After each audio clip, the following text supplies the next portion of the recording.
Thikũ nini hĩtũku kaunti ya Kirinyaga ikoretwo ĩkĩandĩkithia namba nene ya arwaru a mũrimũ wa COVID-19 na namba ĩno no ĩrathiĩ na mbere ĩkĩongererekaga.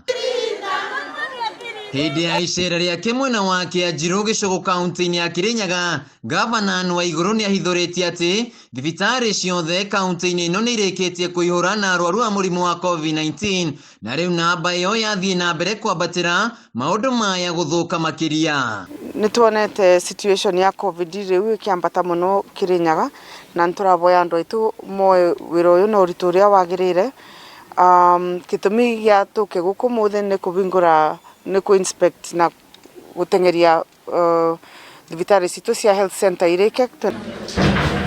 Nake County Commissioner wa kaunti ĩno Jim Njoka hĩndĩ ya mũcemanio na kamĩtĩ ya ũgitĩri nĩakanjĩte mĩcemanio yothe kaunti-inĩ ĩno gũkũ akĩrutĩra mũkana ateti arĩa maratabania mĩcemanio ya kĩũteti mũgarũ na mawatho marĩa meriga kũheanwo nĩ thirikari ma kũrũa na mũrimũ wa COVID-19.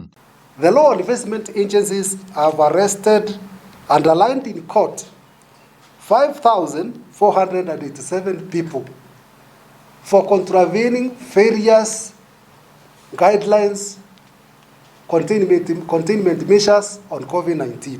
Kũringana na Njoka, kwaga kũrũmĩrĩrwo kwa mawatho maya nĩ mũingĩ nĩkuo gũcũngĩrĩirie gũtherema kwa mũrimũ ũyũ. Hospital beds are full in Ikorogoya level 4, Kimbembe, they are full.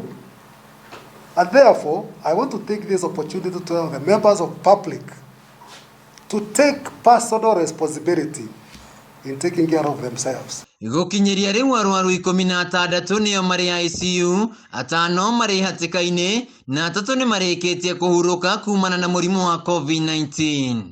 Rĩu aikari a kaunti ya Kirinyaga nĩ mahinyĩrĩirio kwĩgitĩra makĩria nĩguo gwĩthemana na ũtambia wa mũrimũ ũyũ. Handũ-inĩ ha Kameme TV kaunti-inĩ ya Kirinyaga, njĩtagwo Wainaina wa Kĩarie.